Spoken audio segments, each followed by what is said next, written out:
¿Qué tal estáis, franjiverdes? Antes del vídeo del cierre del mercado de fichajes, que llegará por supuesto, tenemos pendiente el análisis de la derrota del Elche por 1-3 frente al Fútbol Club Barcelona. Diría que incluso fue hasta cierto punto engañoso el resultado, porque los culés tuvieron alguna fase como para llegar a golear. Pero es que al final los de Sarabia, entre las bajas y la mala dinámica, pues no estaban en el momento como para dar esa gran sorpresa de sacarle puntos seguramente al favorito para ganar la liga. Se impuso la lógica en este caso, aunque es verdad que, oye, alguna buena noticia hubo, diría yo. Así que vamos a ir con el análisis.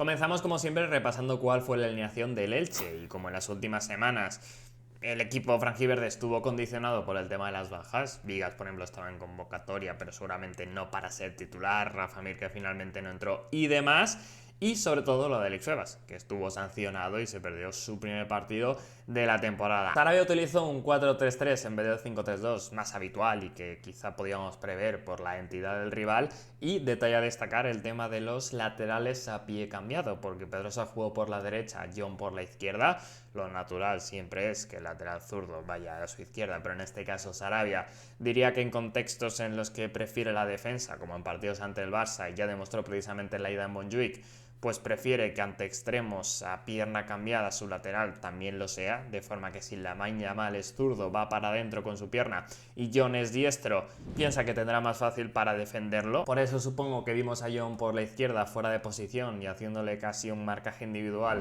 al mencionado Lamine Yamal, incluso forzando después de volver tras lesión, e incluso Sarabia diciendo en rueda de prensa que el bueno de John pues tenía un dedo bastante tocado y que forzó para jugar. Y por la derecha Pedrosa no cumplía esta teoría porque Rafinha también es zurdo, digamos que la salida natural le iba hacia el pie contrario de Pedrosa, pero es verdad que no le quedaban laterales derechos a Sarabia, que los que hay en plantilla son Núñez y Ford, los dos lesionados. Como carrilero puede jugar Josan y no estaba tampoco por ser de baja, y el propio John, como decimos, que es el más defensivo, pues lo empleó en este caso para la otra amenaza. Y en el centro del campo, quizá la gran duda de quién iba a sustituir a Febas, lo más sencillo era Martín Neto, pero fue Rodri Mendoza, jugando ahí cerquita de Aguado, cuando en el Elche suele jugar más por delante y no tanto en la base de la jugada como si juega con las categorías inferiores de la selección. Entiendo que básicamente es porque ahí está Febas y está siendo el mejor del equipo, pero en este caso Sarabia se la jugó por él, por delante del propio Neto,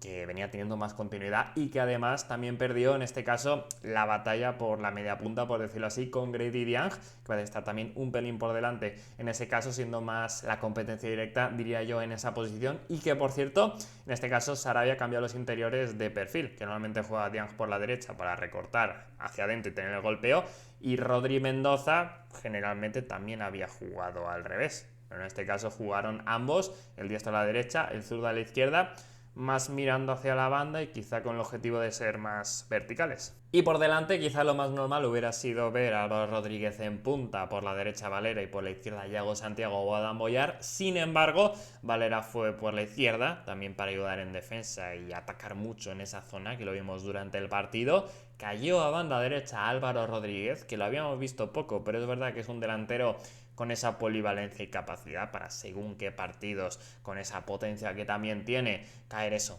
a la zona de extremo. Y en punta ya regresó André da Silva, que tuvo sus primeros minutos tras la lesión frente al Levante y está ya partido directamente como titular. Por supuesto, el plan del Elche fue el de ser protagonista desde el inicio, intentar quitarle la pelota al Barça y seguramente pecar más de valentía que de miedo, porque evidentemente si se hubieran encerrado atrás, aparte de desnaturalizarse a ellos mismos y por tanto seguramente ejecutar peor el plan, pues el Barça te hubiera ganado igual. El caso es que quizás Sarabia optó por un plan de demasiados máximos, de demasiados riesgos, casi que kamikaze, y al final dejó muchos espacios que el Barça pudo aprovechar, y de hecho es que en el minuto 5-6 llega ya el primer tanto. El tanto llega tras un envío largo de Iñaki Peña, que Andrés Silva no se impone en el duelo, pero sí que le acaba llegando el balón a Grady Dieng, que creo que se precipita tanto él como el Elche yendo arriba, poniendo un balón verdaderamente complicado que no supera esa primera línea, que puede tener sentido porque veía los espacios que el Barça dejaba, pero que era muy difícil para intentar dejar en este caso al portugués solo contra el portero. Como digo, no pasa al centro del campo y el balón acaba en un Dani Olmo que tiene un pase demasiado sencillo sobre Lamine Yamal atacando el espacio. Creo que primero porque John en ese marcaje individual se despliega demasiado rápido hacia adelante cuando el Elche no tiene la posesión y deja muy libre al extremo del Barça, que luego Víctor Chust, que ha salido con Ferran Torres, no está sincronizado por Afengruber porque el austriaco creo que se equivoca y se queda atrás, rompe el fuera de juego, si llega a estar a la altura del jugador ex del Madrid, pues básicamente la Yamal hubiera estado en fuera de juego, y que después de eso además Iñaki Peña se queda a media salida y se equivoca. Porque creo que tendría que haber ido con todo a cortar la acción de Lamine Yamal, que no llegara a controlar. Es verdad que se la podría haber jugado a una roja si le regatea cualquier cosa, pero creo que ahí tiene que ir a sacarla y si no quedarse atrás, que la media salida es lo peor, y ya pues lo regatea con la facilidad que tiene el jugador del Barça, y es un gol relativamente fácil para la calidad que había en los conjuntos rivales. Iñaki Peña, yo siempre he dicho que como parador me convence para el Elche, pero es verdad que en cuanto a salidas tanto por arriba como por abajo, como son estas, pues se me viene quedando más corto, la verdad. De hecho, aunque Iñaki Peña está haciendo una temporada de aprobado, diría yo, no creo que con lo que te aporte a nivel parador, supone que por encima de Dituro, que puede ser que bajo palo sea mejor, merezca la pena perder lo que pierdes en cuanto a jerarquía, salida de balón, en cuanto al juego de pies y salidas, como digo, por arriba aéreo como por abajo de Matías Dituro. Y quizá ahora en esta mala racha sea el momento por agitar un poco el árbol, como digo, sin tener Peña la culpa de todo, de probar la vuelta del argentino a ser el portero titular de este Elche. No lo sé, yo lo vería a buen momento. Quizá al estar tan pronto por detrás en el marcador llevó al Elche a exagerar más ese plan de máximos, esa propuesta valiente y casi que temeraria se podría decir, porque aunque es verdad que aunque tuvieron sus opciones de hacerle daño al Barça, que siempre deja puertas abiertas, falta un poco de control o al menos de reducción de riesgos, porque es que ante un equipo así vas a perder siempre en el ida y vuelta, en convertir un partido en el corre-calles y centro del campo, porque evidentemente el Elche tiene bastante menos calidad en las áreas, bastante menos pegada que todo un FC Barcelona. Creo que hubiera sido más interesante buscar un punto intermedio entre el encerrarte atrás, que nunca lo puede hacer el Elche ante ningún rival, y el partido tan de tumba abierta y de intercambio de golpes que parece que planteó Sarabia, de máximos, como decía, y que es verdad que en este momento de mínimos, por decirlo así, del equipo, pues difícilmente te fuera a salir, aunque es verdad que tras el Barça desperdiciar muchas ocasiones y tener menos pegada de lo habitual, estar poco finos, pues el Elche sí que tuvo puntualidad, incluso sobre el minuto 30 consiguió empatar, como digo, con ese puntito de suerte de no estar por ahí ya pues casi goleado. La mejor forma de hacer daño era juntar por dentro para ir por fuera con Germán Malera en zona izquierda y ya poner el pase definitivo. Por eso, un poco antes del tanto, Álvaro Rodríguez ya tiene prácticamente un mano a mano en el que cae al suelo, se pide penalti con Balde. No sé si tiene que hacer un poco más fuerte el uruguayo, pero bueno, hay ahí cierta polémica. Pero bueno, unos minutos después, el punta de 21 años logra su quinto tanto de la temporada. Ya son 9 contribuciones de gol en la liga. Nada mal, con asistencia precisamente de Germán Valera, que como digo, es que era el jugador clave un poco en este ataque, en la zona débil del Barça. Tiene mucha paciencia, controla para adentro y mete un pase sensacional al espacio para que el delantero se plante en el mano a mano, gane la carrera y defina perfecto, la verdad. Está ahí fantástico Álvaro Rodríguez, que a día de hoy es sencillamente uno de los mejores jugadores del Elche, y lo volvió a demostrar, tanto por lo que aporta siempre fuera del área en cuanto al juego de espaldas, poderío aéreo, como ahora, como digo, también con el tema de las cifras. Y por cierto, creo que es un jugador que protagonizará un traspaso bastante importante. El Elche hizo un fichajazo incorporándolo en verano, aunque solo tenga el 50% de su propiedad, porque así son las negociaciones con los canteranos del Real Madrid. Pero vamos, un jugador con sus condiciones físicas, que está aportando cifras y que solo tiene 21 años y mucho margen de mejora. Además, con el tema de que puede ser internacional con Uruguay, lo comentamos en la charla franjiverde con Nahuel Miranda, y que el venir del Madrid le da un cierto caché. Creo que, como digo, no sé si por 20, 30 millones parece que es la cláusula, pero creo que saldrá eso, por una cifra importante a poco que siga tan acertado como viene estando. Y como digo siempre, a mí la verdad es que es un delantero que es que me encanta, o sea, eso me parece completísimo. Pero eso, el Barça sigue teniendo y perdonando ocasiones, el 1-1 era ya bastante injusto y sobre el 40 en el correcalles, con demasiados espacios para los culés, pone el 1-2 en una jugada que inicia con un centro al área de Pedrosa, que sale muy bien a tapar Joan García en el contragolpe, con un Valera que por cierto no repliega de forma un tanto extraña por el tipo de jugador que es, se queda casi que molesto porque no le llega ahí el balón, es verdaderamente extraño, quizás estaba cansado, pero vamos, ahí le falta el repliegue sin duda, y el Barça con el contragolpe, el correcalles que mencionaba, acaba pesando lógicamente su calidad. Ferran Torres deja un pase tremendo de caño sobre Víctor Chust, que sale ahí a imponerse. Diría que otra vez Affengruber está demasiado hundido, que no acompaña la salida de Víctor Chust y vuelve a romper el fuera de juego. Y luego ya De Jong vuelve a regatear a Iñaki Peña, pase atrás y Ferran Torres para adentro. Como digo, es una jugada de muchísimo nivel en este caso, con primero el pase del delantero y luego ese regate de Jong. Bueno, con espacios el Barça te liquida. Y se llega al descanso con el Barça, vamos, no marcando el 1-3, casi que por suerte del Elche, con Chust sacando una acción bajo palos, Fermín fallando casi que lo infallable. Y en definitiva con un plan que era por ahí demasiado temerario, y a poco que el Barça hubiera tenido una pegada normal, pues hubiera acabado son goleada. Dijo en rueda de prensa Sarabia que el partido estaba al descanso de 2-5, y es que tal cual, porque el Elche sí tenía sus situaciones, podría haber metido dos, pero es que eso, el Barça es que podría haber finiquitado ya el partido en los primeros 45 minutos. Yo esperaba ajustes al descanso, aunque fuera a nivel táctico, pero también en el nombre por nombre. Esperaba que fuera a salir Jon Shetauia de esa posición de lateral izquierdo y quizá que entrara Jon, aunque no fuera diestro y que decíamos en la alineación que parece que Sarabia le da bastante importancia, pero está claro que lo del murciano en el marcaje individual prácticamente con la Yamal pues no estaba funcionando, y aunque hombre el francés no te asegura nada porque la Yamal es un cañón y seguro que iba a sufrir igual, pues tenía amarilla John y al menos entraba fresco, sin tarjeta Petrot. Y yo qué sé, yo esperaba que pudiera hacer algo más, pero en este caso John completa en los 90 minutos pese a estar, como decía, algo renqueante, y sigue siendo un problema en defensa, o más bien lo es en ataque, la Yamal para el Elche. Los de Sarabia sí que salen mejor en la segunda parte, teniendo un puntito más de control y menos riesgos, ni mucho menos encerrándose atrás, y quizá vemos un poco más con los mismos jugadores un esquema del 3-5-2 con John como central izquierdo, Valera de carrilero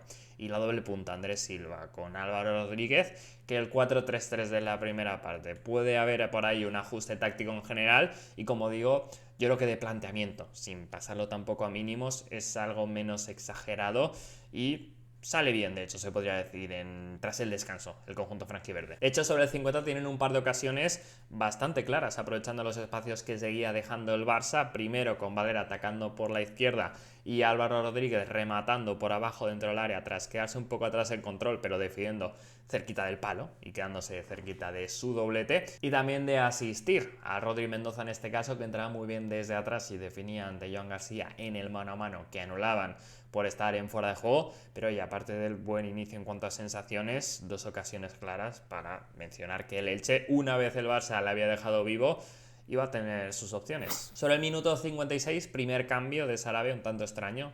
salía Marc Aguado, entraba Fede Redondo. Interpreto yo que porque pensaba Sarabia que el argentino le podía dar un poco más en faceta defensiva, en los duelos y demás. Y sobre el 60, segunda ventana de cambios, entraba Martín Neto por Grady Dieng, jugador por jugador, interior más adelantado por otros. Si bien es cierto que Rodri Mendoza cambiaba de perfil y pasaba al izquierdo, y Adam Boyar por André da Silva, la energía y el gol que había demostrado el canterano por un portugués que se lo notaba que aún no estaba al 100% y que no tiene aún el ritmo competitivo que es lógico después de una lesión de tanto tiempo. Y por cierto, ya creo que se mantiene el 5-3-2 más claro del que antes hablábamos. El Elche sobre el 64 tiene otra gran ocasión, aún con el Barça teniendo llegadas y salvándose los franjiverdes con ese puntito de suerte y acciones límite. Lo cierto es que el 2-2 no está demasiado lejos, porque tras un muy buen pase de Rodri Mendoza sobre Martín Neto, que ataca dentro del área y para el tiempo, deja un par de recortes tumbado a Cubarsí y se la deja atrás a Dan Boyer, que con toda la portería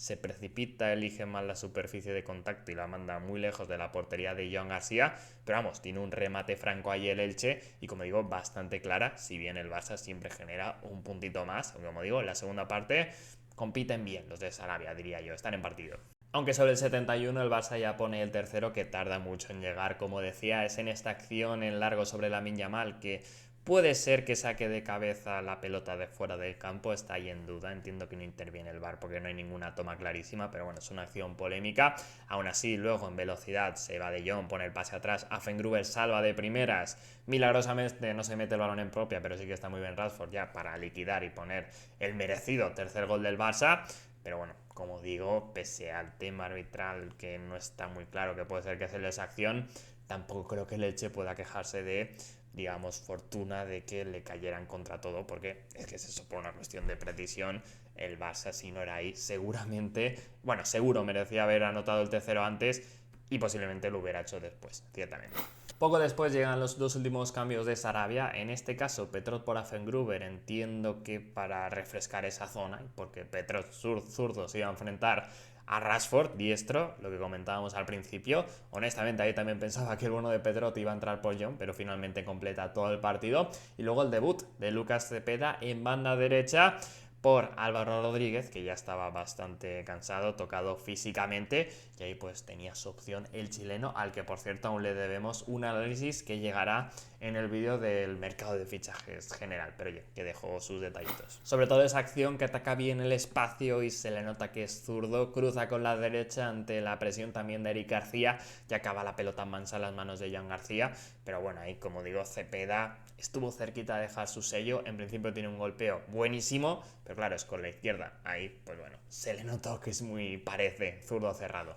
A partir de ahí el Elche tiene alguna situación, algún acercamiento para poner el 2-3, pero ninguna ocasión clarísima, y finalmente se consuma esa derrota justa y lógica, por supuesto, pero que es verdad que deja al menos alguna noticia positiva. Fuera del partido, por cierto, me parece lo de la llegada de Gonzalo Villar, y también muy bueno el anuncio, por cierto, estuve ahí en el estadio y la verdad es que lo viví bastante, pero bueno, ya es vídeo aparte, el análisis en general del mercado, y diría que lo positivo es sobre todo las actuaciones individuales, así que vamos con las notas. Ahí veis que en lo positivo destaca sobre todo el gran partido de Álvaro Rodríguez, con el gol y las ocasiones generadas, ya lo hemos comentado. También Víctor Chust, que en un contexto difícil por lo que le rodeaba, tanto los rivales como un poco de los de su equipo, lo cierto es que dio la cara y hizo un partido formidable, incluso salvando goles bajo la línea, y es un poco explicación en muchas de las ocasiones del Barça que finalmente no marcarán gol antes. O sea, me encantó el partido de Víctor Chus, me pareció tremendo. Y luego de Rodri Mendoza en la base de la jugada, que creo que es al que voy a darle el MVP. Estuvo soberbio, brillando diría que por primera vez desde que se fue al Mundial Sub-20. En esa primera parte de la temporada lo hacía más como interior adelantado. Esta vez fue cerquita de Aguado en la base de la jugada, en la posición de Alex Febas, donde por cierto creo que va a acabar su carrera, o al menos se va a ir desarrollando, aunque también haya podido sumar por delante. Y haciendo el vídeo parece que se va a marchar al Atlético de Madrid, no está cerrado, pero bueno, es lo que estoy leyendo, o sea que tampoco voy a ponerme a reflexionar qué debe hacer Sarabia, que lógicamente sería intentar buscar esta versión si se llega a quedar en el Elche, pero no, más allá de eso, qué buen partido que tuvo Rodri Mendoza para despedirse del Martínez Valero, como digo, con cierto mérito después de estar pues tanto tiempo casi que apagado. Siguiendo con las notas, pongo un pelín por debajo a Germán Valera, porque aunque dio la asistencia y generó mucho peligro, es verdad que, como digo, creo que por un tema de contexto, de perfil del jugador, era el que tenía que hacerlo y el que tuvo más ocasiones para ello, y creo que pudo estar hasta un puntito más fino para castigar al Barça con los espacios que dejaba, sin ni mucho menos hacer un mal partido. De hecho un 7 es buena nota. Y ya en lo negativo, en definitiva, sobre todo para mí el peor fue claramente Jon Chetauia, y de hecho le pongo un 3 porque entiendo un contexto que es frente a Lamine Yamal, fuera de posición, volviendo de lesión, e incluso con estos problemas en el dedo que mencionaba Sarabia, teniendo que forzar. Pero vamos, que fue claramente una debilidad el bueno de Jon, que lo tuvo complicado. Me parece un jugador válido para la primera plantilla, en según qué contextos puede ser importante, como pivote revulsivo de, digamos, en faceta defensiva especialista,